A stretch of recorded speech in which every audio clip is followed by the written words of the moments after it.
Isn't it comfy? Well, I feel comfy. I've never been more comfy doing a podcast because all the ones I've done, I mean, my house is comfy, but this is like homey. This is where the magic happens. Mm-hmm.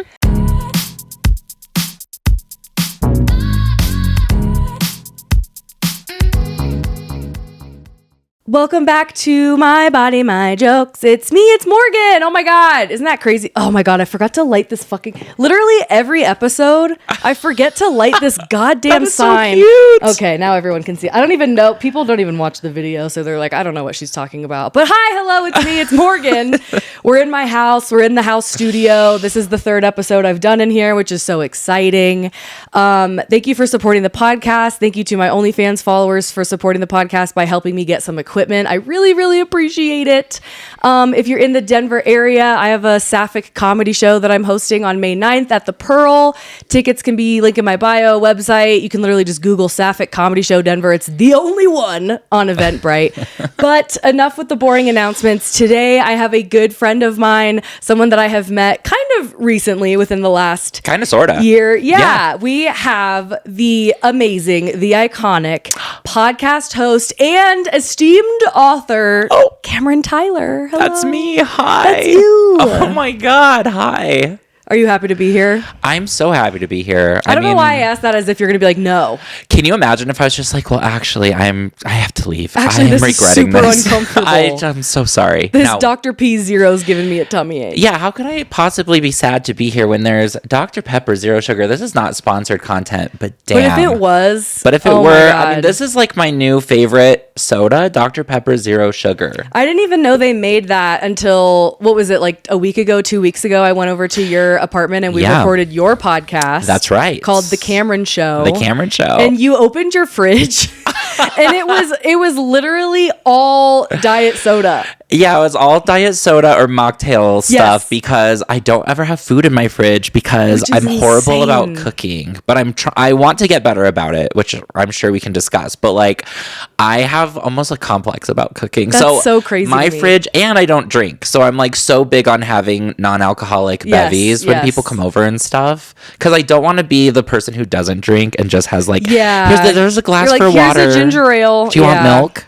Yeah, that will never be me. So, yes, when you opened the door, you were stunned, I was so sad because they were in like the drawers, they were on the shelves. Like it wasn't like you just had a case, it was like the whole fridge. It was all cans. It's iconic. Yeah. And I love that for you. But then you discovered Dr. Pepper Zero Sugar. I discovered Dr. Pepper Zero Sugar. And then I got here today, and what was waiting for me? Dr. Pepper Zero Sugar. Ugh, I love that. Yes. It's so good.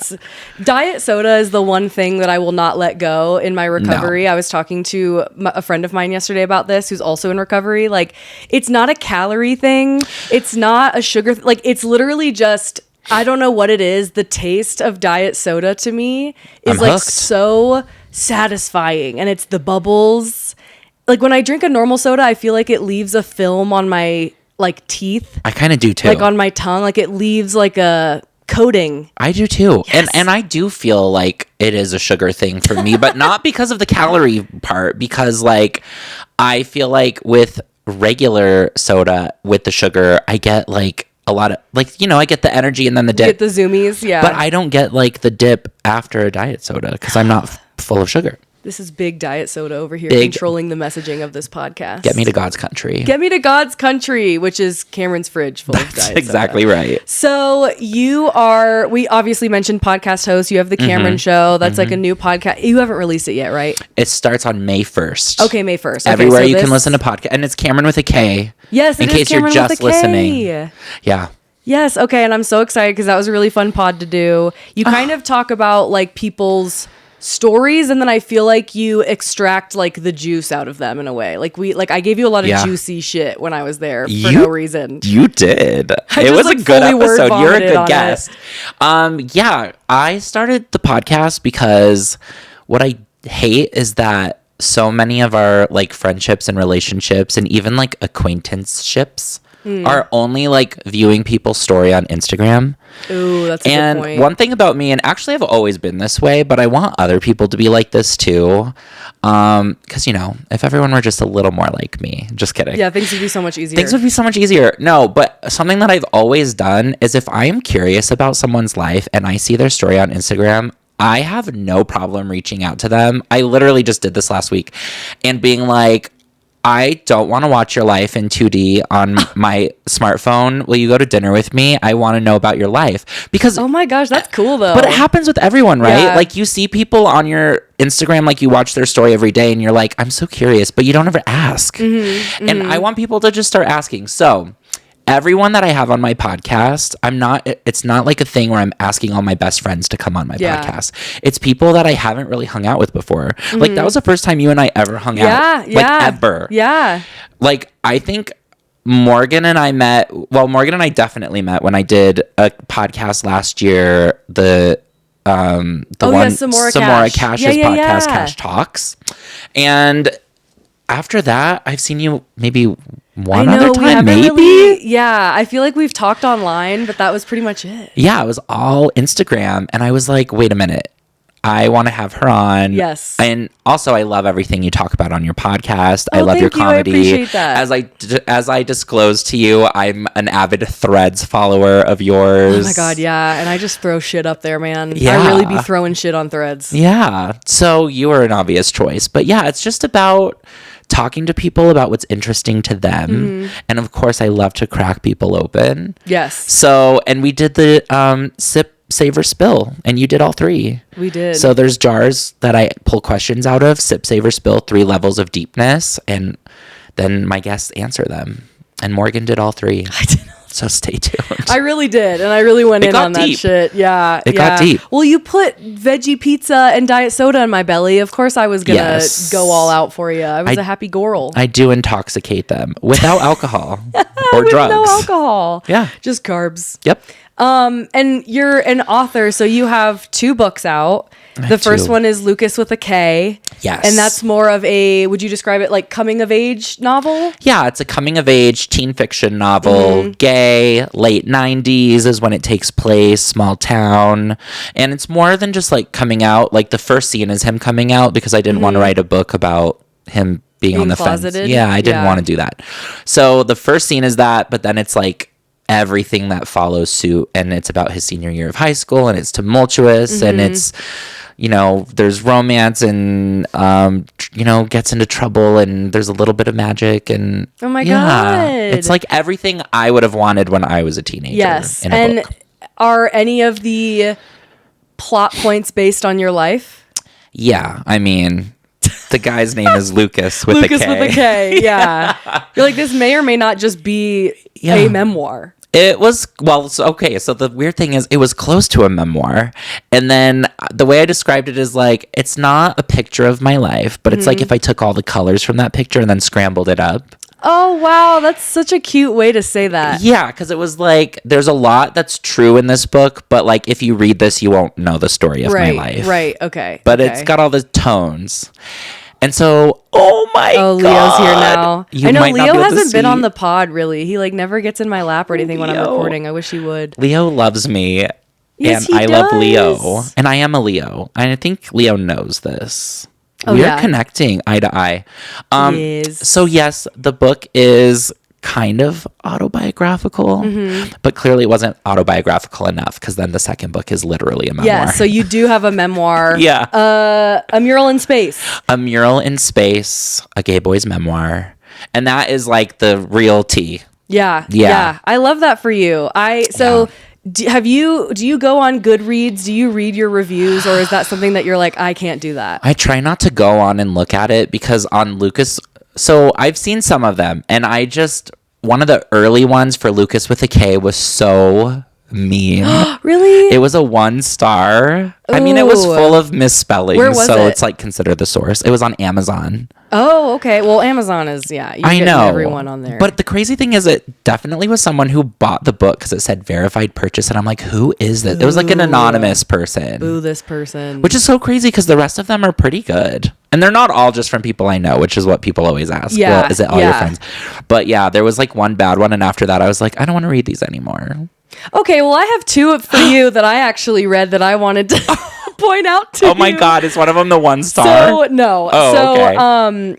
Lucas with a K has 4.4 out of 5 stars on Goodreads. I don't know if you knew that. Yes. Your memoir has 5 out of 5 stars. Oh, I love that for me. Also, say something so that it catches you and Leo. Oh my God. Yay! Leo is up with me right now, and it's making my life. You guys have to watch the video. I put so much work into editing that fucking thing. I want everyone to know that Leo has climbed up and he's on my pillow. He's so and happy, he loves and now me. he's showing his asshole to the camera. Okay, yeah, so buttholes out. On Goodreads, we have a review from Caleb, and it's spelled Kalob. Oh, Caleb. This is what it says. Though this book is gay, like very gay, it's so much more than that. It's about self-discovery in the face of trials. It's about the test of family, the test of friendship. It's about keeping those who truly love and care for you close, no matter what may come your way. It's about taking that next step even when you're scared shitless, about doing what makes you happy, truly happy. That is what it's about. And beautifully written by Caleb. That guy went in Caleb there. with a K. Yeah, that guy went in there and he said, I want to fuck this author. I'm going to leave the most cryptic ass but great that review is for so him. Cryptic, but so nice. I just love the opening. Though this book is gay, like very gay, as if it can't be all of these things because it's gay. Which is so interesting because I think I know who that Caleb is because there's only a few Caleb with a K's that I've seen on the internet, and I'm pretty sure he's a gay author. Oh my God, that's Is it iconic. you, Caleb Daniel? Is it you? That would be hilarious. Yeah. Okay, and then A Mural in Space, your memoir, again, 5 out of 5 stars on Goodreads. This is a review by Aaron. As a self-proclaimed dyke, listening to this twink while I use power tools on a remodel project made me feel surprisingly ... empathetic, brought to tears, and even more oddly ... aroused.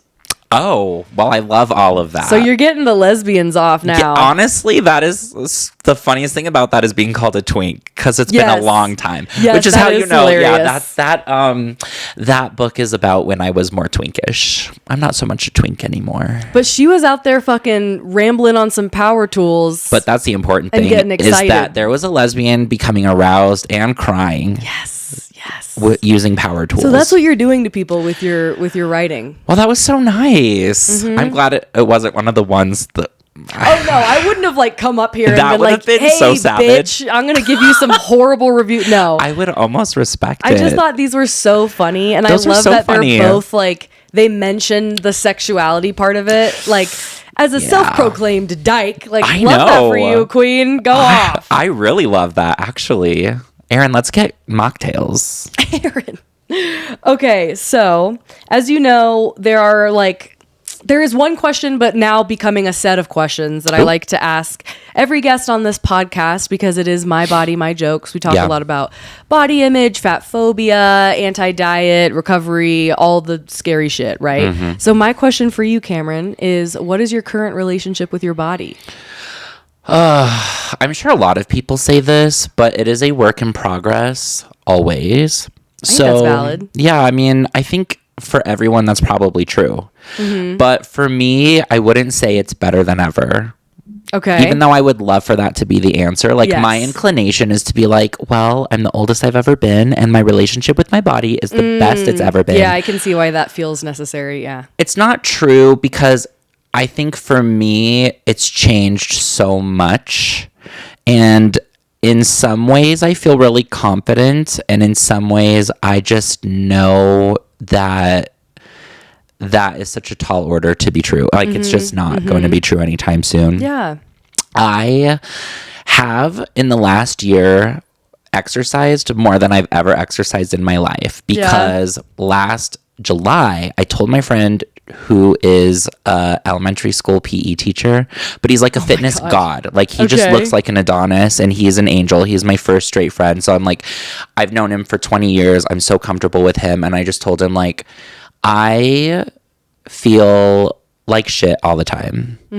And like in my body, I don't feel good. And it's not that I want to look like a beefy stud or something like that. I mean, who doesn't? But like, that's not my goal. Yeah. But like, I feel like I don't feel comfortable in my body and like I don't sleep well. I was so anxious. And so he was like, I don't think that you have to like cut out all sugar or like go on a crazy diet. And I don't think that you need to work out 5 days a week. So he helped me make this like workout plan that I only have to do 2 or 3 times a week. And he tells me like, he came with me to the gym the first day. That's awesome. And he showed me how to use all the machines. And then he sent me this list of like, try doing these machines, this many reps at this much weight. And so I've done that for the past year because he made it attainable. Yeah. So I will say I feel in my body the best that I felt in a long time. But like my relationship with my body, I mean, that's an interesting distinction to there's make. a distinction. Yeah. Like I feel good, but I just told my friend this the other day and my friend was like totally shocked. But I was like, nowhere on God's green earth will you see a photo of me shirtless. Okay. Since I was like maybe 10. Yeah. And so for that reason, that's why I hesitate on the relationship part. Oh, I see what you're saying. Okay. Yeah. But your relationship seems to be more like your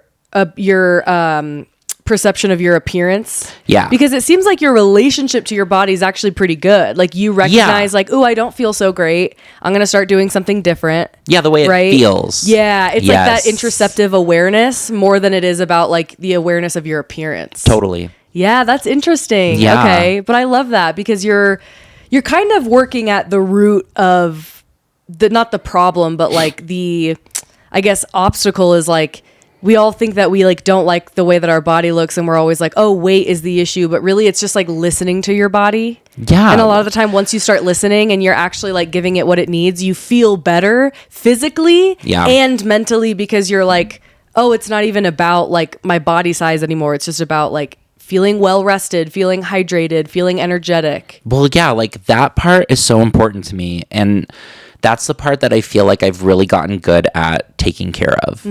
Like, there's of course habits that I still need to break. I am the worst when it comes to controlling. Like, if I want a snack at 12 a.m., because I'm nocturnal, I will get up and eat at like 12 a.m.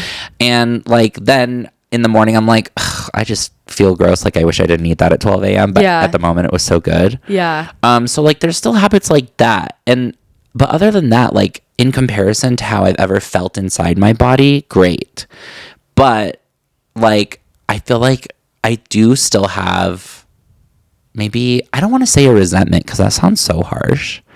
I think that's like valid though. I feel like resentment can be a good word if it's like towards yourself sometimes. Yeah. And like, I feel like, disclaimer, I am completely aware that in comparison to women, men have like way less to complain about as far as like the media being like, this is what you should look like. I completely think women have it worse. But I will say, like, as far as gay men, there is such... Yeah, it's a little different. There's such an ideal. Yeah. And it's so interesting being like a gay man because there are differences between gay men and like straight men, and it is all toxic, but it's different kinds. Okay. So like what I'm thinking of in my head right now is like hookup apps. Okay. So we have Grindr, we have Scruff, and on these apps, it's just so normal for people to put up like shirtless pictures, or on some of the apps more. Okay. And I mean, people do that generally when they have bodies that they're really proud of. Right. And I feel like straight guys don't necessarily have the pressure to do that. No, because it also, I think in like straight world, that comes off as very gross and annoying to women. Exactly. Yeah. Whereas with gay men, it's like if we're on Grindr or Scruff, because the purpose is to have sex. Right. Yeah. And you're like, I want to like see to what I'm hook working up. with. Yeah. Exactly. And that's like, it's a very fair thing. But for someone who doesn't like the way their body looks or is still really uncomfortable about it, or like has all this lagging I will say resentment from the past, that is such a weird thing to grapple with, because it's like it almost bars you from participating.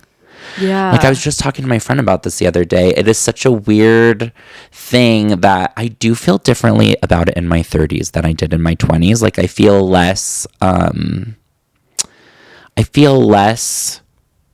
prohibited, I guess, or like, you know, precluded from participating, but it is still a hindrance. Do you feel like you get people or you get questions that are like, once you're matching with someone or whatever, they're like, hey, can you send me a shirtless pic? Totally. Really? Yeah, which I think is like fair on a hookup app. Like I've been on the apps long enough in my life. I mean, I'm 33, and I think I, you know, first got them like a decade ago when they came out. Yeah. Or like became popular, and like that is just normal. And it's like, no, I mean, I'm not gonna lie, I would rather see up front who I'm gonna go visit if I'm gonna go hook up with someone than be surprised when I get there. That's so interesting, because I feel like if a guy like said that to me, right, and was like, I need you to send me a shirtless picture, I need to know what I'm working with before I come and fuck you, right, I'd be like, you're disgusting, never talk to me ever again. That is a distinction I'm talking about. But if a woman did that and was like, hey, you should like send me a pic of you, like it might be a little different, because I'd be like, okay, well, I want to see your titties too. Right. You know what I mean? Like that's so I've never thought about that. Like that. And to your point, like that's somewhat just like a man versus woman thing. Like it's acceptable to tell that to a man more than it is to tell to a woman. Yeah. And then when it's two men, it's like everything's acceptable, because who's going to tell you otherwise? Do you think gay men are misogynistic? Yes. Yeah. Oh, I don't even have to think about that. Yes. Really? Why? I do, because I think that while many gay men respect women, I mean, I think that when I think of misogyny, I think of that as really playing into the patriarchy, right? Yeah. And the fact is, the phrase that I'm thinking of is no fats, no femmes. That is a common phrase. Have you ever heard that? No. That's a common phrase on like hookup apps. No fats, no femmes. For gay men? Yeah. Oh my God. And that's inherently misogynistic. Hell yeah. The no femmes part, especially because it is a disdain for femininity. That's misogyny. That's and mask for mask. Masculine men looking for masculine men. Yeah. No fats, no femmes. That's misogyny. Yeah, wow. And built into that, I think, is like the concepts of what we consider good looking as far as body types also is so derivative of the patriarchy that is directly correlated to gay men's misogyny. I have noticed, and I've always just thought it was because like gay men were just so much more like well groomed than straight men, which is I think is true. Yeah. But like every time I've like gone into a queer space that is like male dominated, like when I went to Trax, I was like, every dude in here is like the most beautiful man I've ever seen. Like every single one is like almost like too pretty to where I'm like, do you have any fun? You know what I mean? I'm like, do you eat carbs? Yeah. Like, what do you do? It's so interesting. And then I feel like when I go into like more sapphic spaces, there's so many women that have like such different, unique looks, and like some of them shave, some of them don't shave, some have all their hair cut off, some dye their hair, some have piercings everywhere. And I'm like, oh my God, this is like so beautiful. It's like so different. But I feel like the gay male space is a lot more like, no, you have to look masculine even though we're gay. Like you have to look very still manly. I think that's because, I mean, as different as those two pictures are, I think the common thing there is that population's reaction to the patriarchy and what a mainstream idea of beauty is. So like obviously when you go to a male dominated queer space, I think that's why you would see a bunch of buff. And by the way, half these guys, I'll tell you from experience, are like on steroids, or you go in their kitchen and no, they're not having any fun. They're eating mostly supplements with a side of food. Gross. It is gross. And so like, yeah, in these male spaces, there's going to be so many more people who are trying to flatter in accordance with the male gaze and like the ideal for males who are gay. Whereas if you go to like a female or like a woman or a femme-dominated queer space, it's almost like the antithesis of that, where it's like we want to do everything we can to not adjust who we are according to the male gaze. Yeah. And that's the difference to me. It's like specifically to subvert the male gaze. Exactly. Which is why there's so much more freedom in resisting the patriarchy than trying to live in accordance with it. Look at you. I feel like we are doing theory right now. What the fuck? I didn't mean to do that. So deep out of nowhere. I did ask you a very intense question, so I feel like that's valid. I really took it there. Oh my gosh. My next question for you is like, in terms of, you know, we've talked about like you writing your books, and like obviously you've been very open. You've kind of like in a way relayed like your whole life to the world. Yeah. How has doing that affected your relationship with your body, or like how you see your body? It's weird because I wrote things in the memoir that are very personal about my body. Like, I think we talked about it on my episode with you. Maybe that was with you. I don't know. I've now done 7 episodes. Yeah, you've probably done so many. Yeah. I feel like I talked about the memoir most with you, but like one of the things in my book is about my first sexual experience being on a webcam. I think we were talking about it. Yes, we did talk about this. Yeah, it was with you for sure. Because I was like, what the fuck, yeah, Cameron? And like I was 13 talking to full-grown men, and at the time I thought that I was fooling them, and now of course in retrospect I realized they were fooling me. I was the puppet, not them. And I feel like I've had to do a lot of work since writing this book, because I think I also told you, like, when I first wrote it, I had not had the epiphany yet that I was not the puppet master, I was the puppet. And it was only after I wrote the first draft of the book and my friend, producer Michael, edited the book for me, and he like had tags on that chapter, and he was like, FYI, like, you do know that these men definitely knew you were 13, right? Like, they knew you were not an adult. Yeah. And I was like, no, I was fooling them because I told them I was an adult. And he was like, no. And so I had to take that to therapy. Yeah. And that is when I like had the realization, and the next Tuesday at therapy, that my body was definitely taken advantage of when I was 13 years old by grown men. And even though I was obviously complicit in that, they took advantage of it, and they were in a position of power just solely based on their age. And so going through that process after writing the book of having that realization was so tough for me. Yeah. Because it really felt like this thing that happened with my body that I always thought I had control over. Now I have to rewrite that story in my head that I did not have control over it. And it feels oddly violating. But, like, obviously this is very delayed because this happened 20 years ago. And, again, I was complicit in it, but as a 13-year-old. And so it's weird because it just makes me realize the domino effect of, like, what came after that. I feel like because I started chatting with guys and camming with them when I was 13, that is what led when I was 18. This is also in the book. I started hooking up on Craigslist. Which is just such a wild thing to say out loud. I know. Craigslist. I know, because first of all, you can't even hook up on Craigslist anymore. They shut that down. Yeah. Because of the sex trafficking that was literally happening.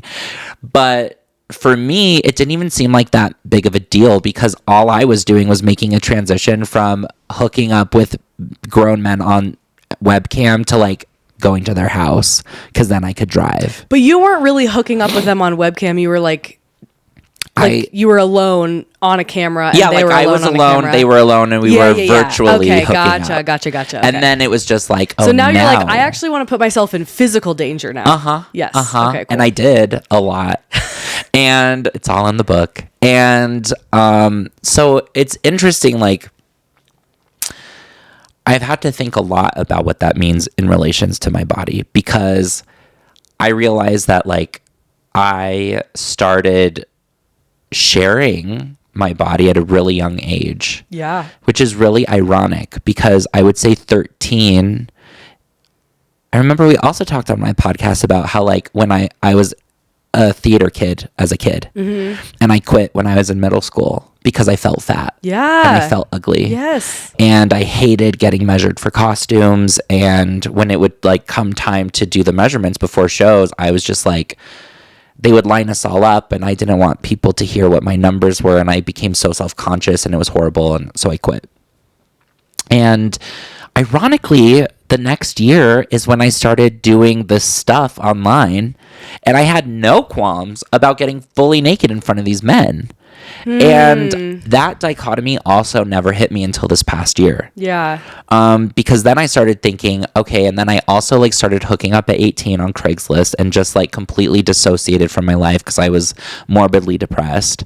And in those situations, I never thought twice about being naked or like taking my clothes off. Do you think maybe it had something to do with the fact that you were in control? I totally think it was a control thing. Yeah. I think like, besides the fact that I was just mentally checking out and doing that kind of stuff, I mean, ever since the webcam days and the Craigslist stuff.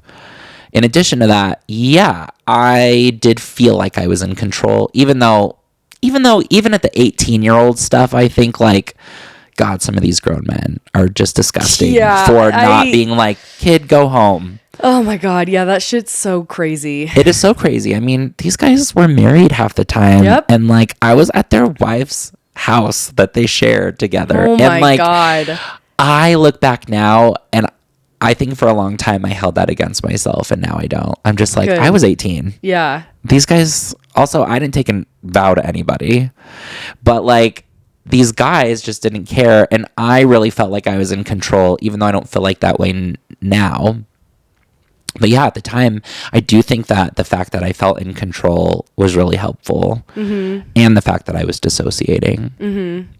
But yeah, it's ironic because when I quit doing musical theater, that's when I quit going swimming. And I think like the crazy thing is, I think anyone who knows me who's listening to this right now might be gagged, because what I've always told people is I don't go swimming. I don't get in public water. And I've always said that. I have said that since I was 13 years old. But the truth is, I will not. Is it because of like your body and the fear of taking your shot? It's not because it's like gross? No. That is so I've interesting. gone skinny dipping with like hookups and stuff. And like I've gone in the ocean. Wow. Which is disgusting. Yeah. But arguably a little cleaner than a public pool. Depends. You know, there's an oil spill every day. Oh my God. We're dying. Yeah, I guess that's true. We're getting microwaved alive. Yeah. But funny. I lied for the last 20 years. And I just told people I don't go in public water. Wow. And it's like a thing that people know about me, which is so crazy. Yes. Like I've made it part of the lore where like people will be like, oh, we should all go to a pool. And someone else will say, oh, Cameron doesn't go in public water. Will you still go though and just hang out? Yeah. Or I'll put my feet in the pool and I'll roll up my pants or whatever. Yeah. We love a feet in the pool moment. Yeah. I kind of do that too. That's all I have. The only pool I go into is like my parents' pool because it's like their pool in their backyard. But like, I can't remember the last time. I guess I used to live at an apartment that had a pool. Yeah. And I would still only like just kind of put my like feet or like my bottom half in because it kind of grossed me out. Yeah. I mean, pools are really gross, but it's not the real reason. But they're so pumped with chemicals too. It's like, it's not good for you. I don't. Anyway, yes, but how do you think like your relationship with your body will continue to change as you? I'm assuming you'll keep writing and like keep. I mean, you might be running out of things to write about yourself. You might have to come up with some other characters. Oh yeah, no. The next book is fiction. It's the first book that's not going to be about me, which is kind of a relief. Yeah. Now that I've written an actual memoir and did all the work in therapy for the past year, I'm actually really excited to write about somebody else. Yeah. It's not even in first person. Was it difficult to go through that process of writing the memoir while you're in therapy and like working shit out in real time? I'm really happy that I was in therapy because when I was writing the memoir, it was the first time that I ever really in-depth thought about my life in chronological order. Because, you know, when you think back on your life, you think back to a certain moment and then you come back. And then another time you'll think back to another moment. But it's really rare that you list out a chronological list of everything that's happened in your life. Oh, really? I feel like I do that all the time. Oh, really? Yeah, because I'm obsessive and I like hated my childhood. So I think about it all the time. Yeah, like in order? Yeah, I'm like, remember that video I posted where I was when I was literally 3 years old? I like, yes. yeah. And then that's it was literally. Yeah, like that. I don't know why, but I hold on to shit. Well, I have such bad. But you did that for like a very similar reason. Yeah. You've also done the work, right? Trying to. Yeah, you're trying to do the work. It's a work in progress. And like, thank God I was in therapy, because putting everything in order, I mean, I had like a note file on my phone that's like I had to scroll for 10 minutes to get to the bottom. Oh my God. And when you do that, you realize how many things are just dominoes in your life. I mean, even in your little video, you could see the dominoes, right? Like that was the point. Yeah. And so I'm really happy I was in therapy.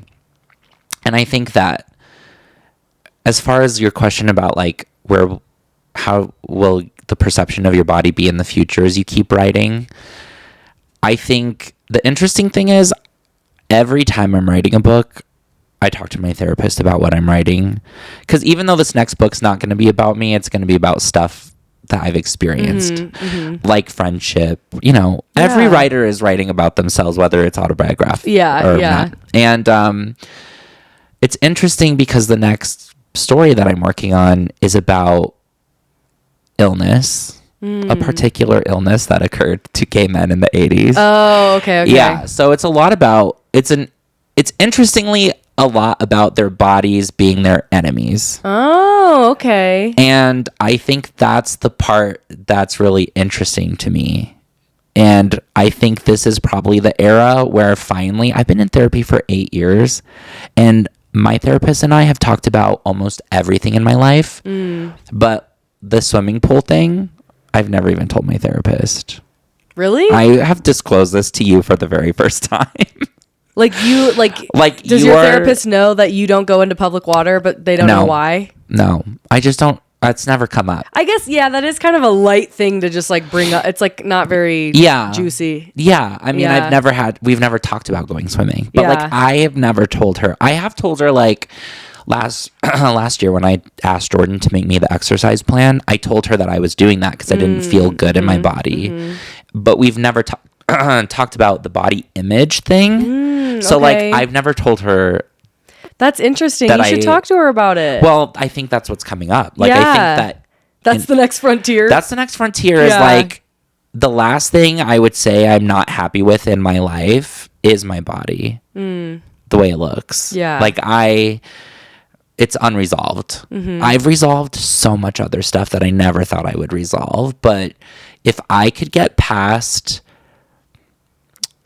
feeling happy with how I look, then bitch, I'd be unstoppable. Yeah. Unstoppable. I think there are a lot of people that feel that way. I think that's like a very, very common like issue to have, or not even really issue, but just like a thing that kind of plagues you is like, there are a lot of folks who feel like if I could just be confident in the way I look, I would be so much better. Because there are a lot of people who I feel like intellectual confidence is relatively easy. You know what I mean? Like feeling good about the way you do things, your job, your spouse, whatever, like those things feel really attainable. Whereas feeling good about your body feels so impossible. It does. Because of the way that diet culture permeates literally every part of society. And I personally think that, and I said this in my last episode, I did a whole episode on skinny talk. And the crazy fucking like quotes that go around there, and like just the insane ideas that float around from woman to woman. And it's like this idea of like you can hate yourself into loving yourself, and I just don't think that's true, because I tried to do it for 15 years. Is that the one where you said, do you want to eat a snack or be a snack? Yes. Like I saw that. It's ridiculous. Like that shit is so gay. And like I don't mean that in like the like gay like slay. I mean it in like the derogatory 1980s way. That shit is gay, dude. That shit is so bad.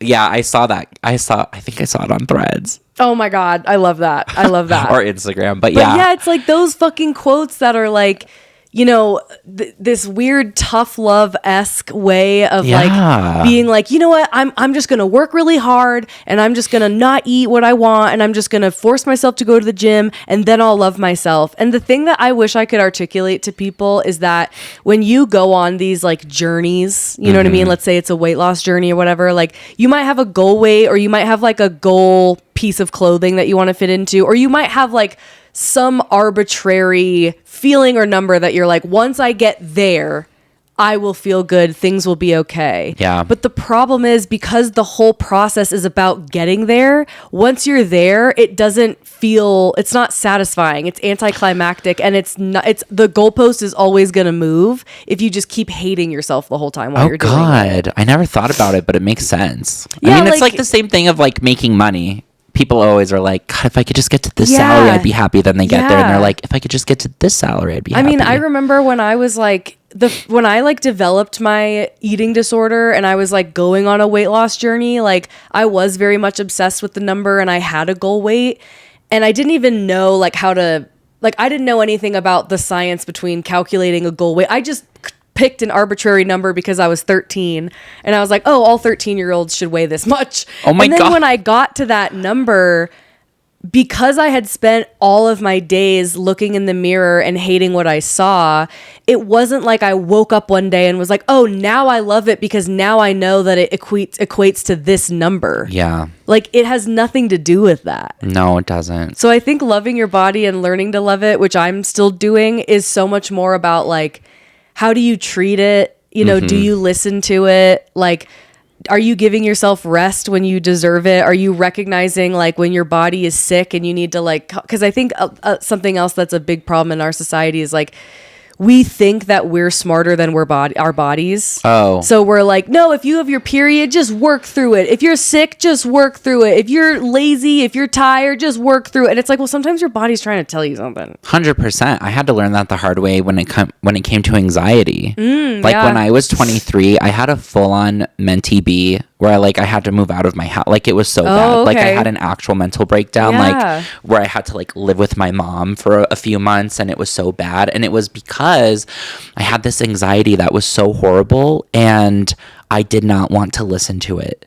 Yeah. And it got to the point where I started having panic attacks, or I thought I was having a heart attack driving home from my work. gosh. I literally pulled over and had my mom come pick me up and take me to the emergency room because I was convinced I was dying. And like ultimately what ended up happening is my friend was dating this guy who was like a naturopathic doctor.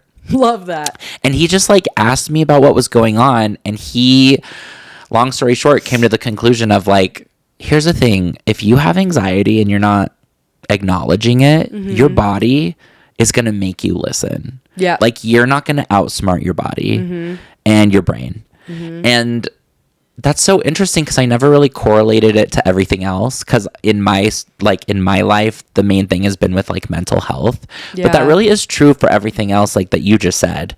Like, are you sleeping enough? Are you pushing yourself when you're sick? Yeah. Are you treating your body right? Are you giving your body what it actually wants? And that's a really interesting point. I never really thought about it. Yeah, like our society isn't built on ideals and processes that have anything to do with our body. I mean, even just like the 40-hour work week is like such a dumb fucking idea, and like Sucks. it's weird because everything in our society is built around business and capitalism and like the patriarchy. And so it's like, even women, you know, we have 4 stages of our menstrual cycle that lasts 28 days. So any day in those 4 different stages is going to be a different day.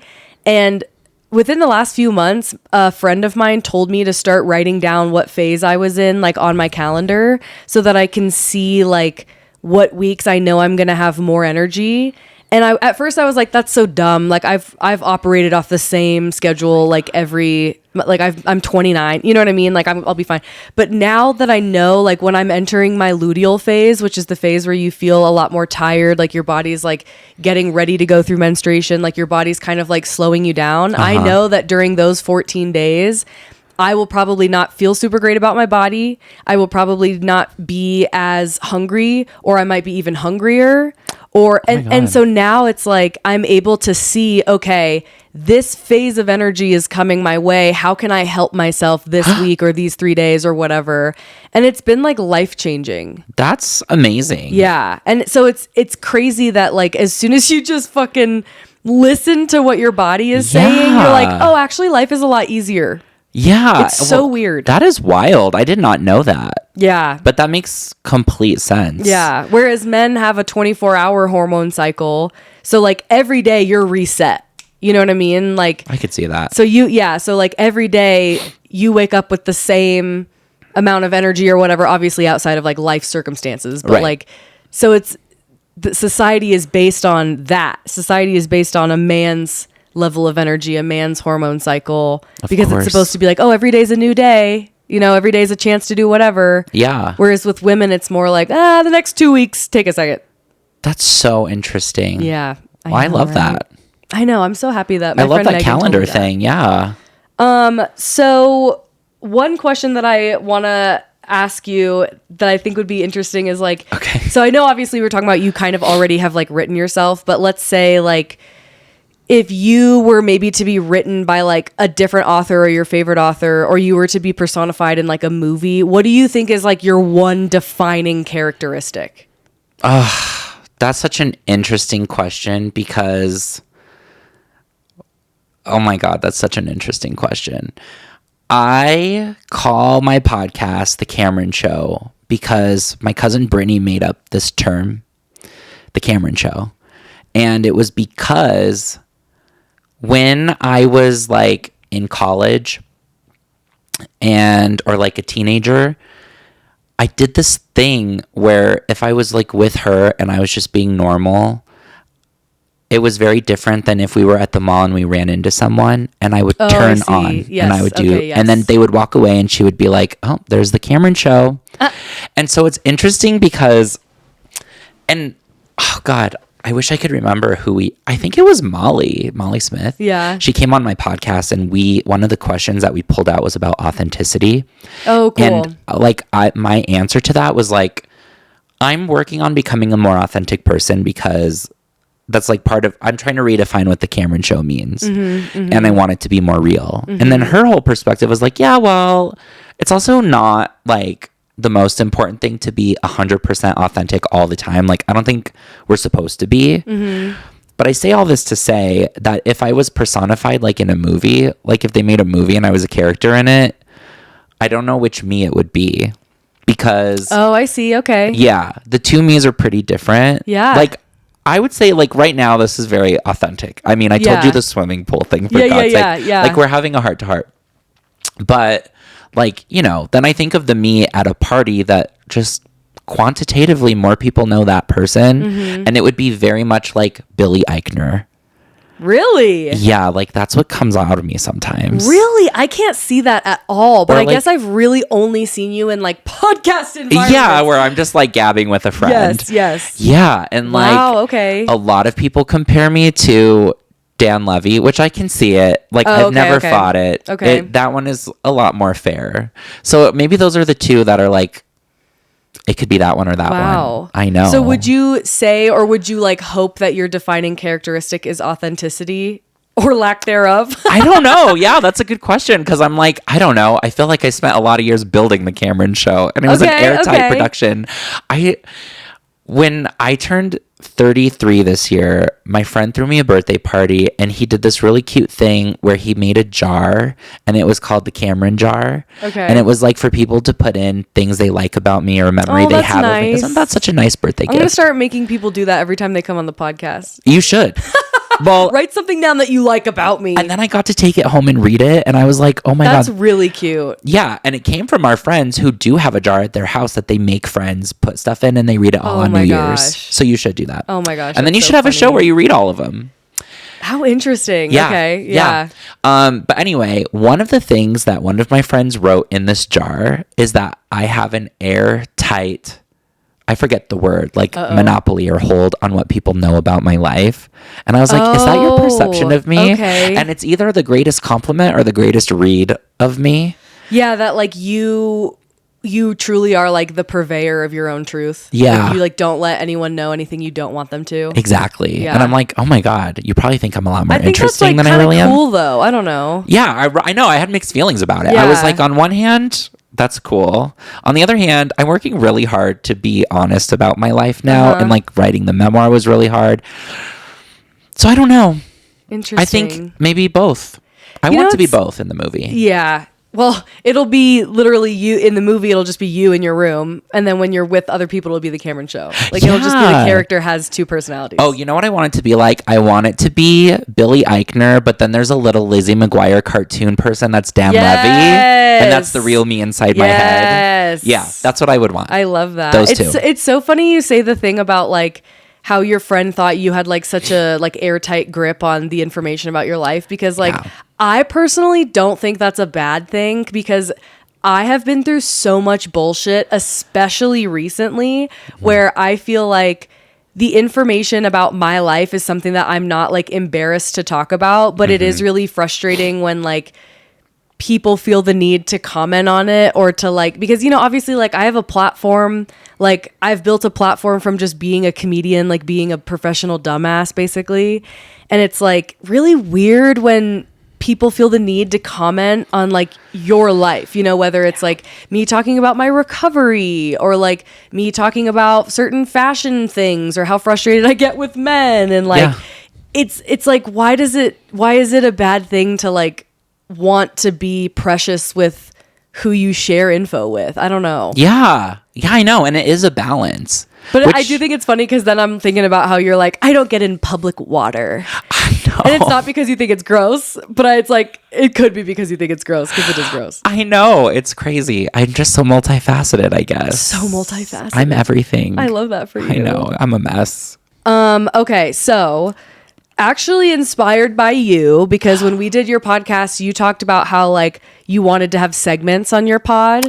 And to be honest, I haven't really had a lot of segments on this podcast. I do ask everyone what their current relationship with their body is, and then I do have an affirmation board that I'll have you sign. And I love that, because it's like, I love seeing everyone's different affirmations on there, and I love knowing that people have such different like ideas of what an affirmation actually is. I love that too. But after your podcast, I was like, you know what? I want to like create some more like games or like segments, because I used to have an old podcast. And for those of you listening, there might be one or two people that remember this, but I used to have a podcast called Let's Fight About It. And it was a comedy focused podcast. And it started when I was living in Florida, where I would have comedians on and I would give them like a really dumb topic to argue over. Okay. And so it would be like, Mexican food versus like Japanese food. And it would just have to be like, okay, which one's tastier, which one's healthier, which one's more popular, which one, blah, blah, blah. And they would just have to argue. Okay. And it was kind of stupid, but it was like a fun thing to do. I love that. And then ultimately I stopped doing it, because I was like, this is too difficult. And like, I want a podcast that actually means something.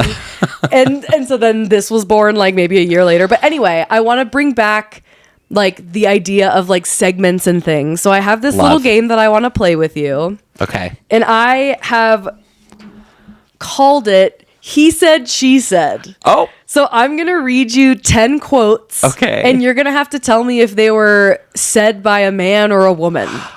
Do I have to say who said it? No, you just have to say, is it a man or a woman? Okay. So 10 quotes. I'm going to read them to you, and you have to tell me if it was said by a man or a woman. Okay. Okay, ready? Yeah. I just like to look beautiful sometimes. These are all like famous people, by the way. I just like to look beautiful sometimes. Well, I hope that was a man, but was it a woman? It was a man. It was Ryan Reynolds. Oh, who always looks beautiful. Fuck okay, you, next Ryan. one. My limbs work, so I'm not going to complain about how my body is shaped. Woman. Yes, Drew Barrymore. I feel like I knew that one. Oh my God, I love her. Good. She's so wacky. Okay. People think because they sweat, their hair is dirty. False. It's just salt and your natural oil. Man. Is that your final answer? Yeah. Actually, it's a non-binary person. Oh, it's JVN. Jonathan question. Van Ness. I know, trick question. Oh my God, I even read their book. I should know their voice. Okay, ready? Next one. I never attacked him on his looks, and believe me, there's plenty of subject matter right there. Girl. Woman. Man. Who? Donald J. Trump. Ew. Well, he was talking about Senator Rand Paul.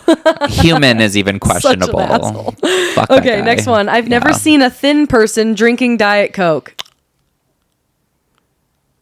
Woman. That one is also a man, and it was also Donald J. Trump. Trump. Okay, God. I actually, as soon as I said it, I was like, what if it's Trump again? Oh my God. Okay. I think about food literally all day, every day. It's a thing. Woman. Taylor Swift. I knew I had to be right eventually. Yes. Oh, I love Taylor that. Swift. I don't deny myself bread. I have bread every single day. I'm having success without depriving myself of bread. Woman. Yes, Oprah Winfrey. Okay, I've heard that quote before. Right? That one is the most familiar. That's a good one. The fucking her on Weight Watchers. I love bread. I love bread. It's like, shut up, Oprah. Oh my God. Oprah, shut up.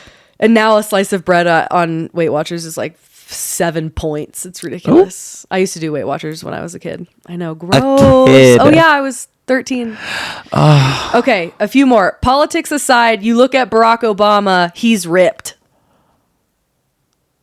Man. Woman, Jillian Michaels. Oh. Do you know who that is? Yeah, I have mixed feelings about her these days. Oh yeah, she's a cunt. Yeah, okay. Oh yeah. She was the trainer from The Biggest Loser, or like one of the trainers. Yeah, the other one was what was his name? And he was so cute, and he was the little blonde one. I have no idea. Oh, he was so cute. But okay. he was just on Traitors. He was? Yeah, and he's so much better. Oh, his name was Bob Harper. Bob Harper. Okay. Mm-hmm. Okay, 2 more. No, I was not a drag queen in Brazil, guys. I was young and I had fun at a festival. Sue me for having a life. Was that the now canceled gay? What's his fucking name? Oh my God, I hate him. I hate him and I stan him, but I mostly hate him. He's the Republican. Yep, it's the serial liar George Santos. Yes. I could picture him. Yeah, that was in response to that hideous drag picture that came out. I was not a drag queen, guys. I was living my life. He's so stupid. He's so stupid. Last one. If you look at their voting habits and their eating habits, you realize people are stupid. I feel like I've said that. Yeah. Woman. The doll herself, Mrs. RuPaul. Huh? Mrs. RuPaul. I'm half right. Okay, so you got like half of them right. I should have checked off which ones you got right. I just felt like you were always trying to trick me. Well, because they are so tricky. They are tricky. I'm like looking at them and I'm like, some of the ones that are mean are obviously Trump. Like that's like a dude. But some of the other ones are very tricky. I just like to look beautiful sometimes. Ryan Reynolds. He's so beautiful. He was one of my first crushes. Person. I don't know how to feel about the whole him and Blake Lively and the lawsuit. And I don't even know what any of that is about. It's so confusing. It seems very confusing. It's just really confusing because I don't want to go into the like, rabbit hole. At first, I was like on her side, and then I was like, well, wait, it seems like she's doing some weird shit now, but like I'm also like believe women, you know what I mean? But I'm also like, I don't know. Everyone seems it's very confusing to me. It's very confusing to me, and sometimes I do think that people who are really rich and famous kind of bully lesser celebrities, but that's a very big leap to make. I know. Yeah, it's an odd thing. So I feel like we solved all the problems of the world. We did. I would like you to sign my affirmation board. I want to. If that's okay with you. I have all types of colors of Sharpies for you to choose from. I'm trying to think of what I'm going to write on it. Can you imagine? I'm just like, sign my wall. I used to have a wall that I had people write on. Really? Yeah, and it was so cute. And then I was so sad because then I sold my condo and I had to paint over it. I need to put this in a more realistic place. Look at this board. I haven't showed this to the camera in a while. This is what it looks like right now, guys. My body affirmations. My body, my affirmations. Oh, it's my body, my full. affirmations. Yes. Oh my God. Wait, I want to see what I love haters. Other people's opinion of me is none of my business. Oh, I love that. There's a lot of different vibes on there. There are so many. Like there's some people that are like, love yourself, love life, love. And then there are other ones that are like, suck my wiener. Yeah. Your body is a wonderland.